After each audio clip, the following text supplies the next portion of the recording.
John, you announced the Indonesia deal today. You announced the Indonesia trade deal today. How many more trade deals beyond the letters will you announce before August 1st?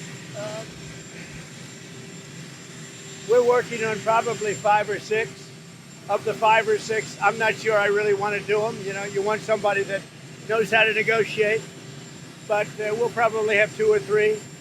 You know, we insist on opening up the country, which is a big deal. Indonesia was great. He's a great president.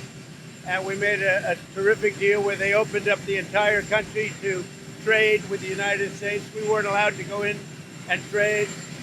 I think something similar will happen with I would say, India.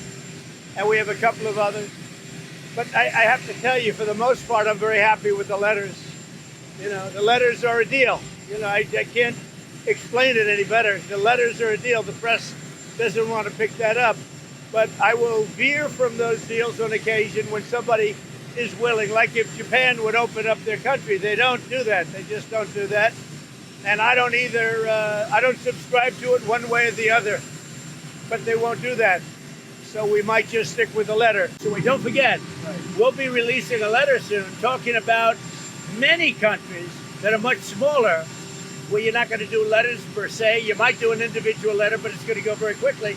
And the number will also be less. Which countries are those? These are countries that are, many of them, you know, like 200 countries. You understand? Caribbean countries, African countries. You have a huge amount of countries that are small, and the president's just going to deal with them sort of the way he thinks is the right way to deal with them. We'll probably set one tariff for all of them. Over 10%? Over 10% tariff? Probably a little over 10%, yeah. 15, 20? We don't do a lot of business, but we do, you know, it's still significant. What if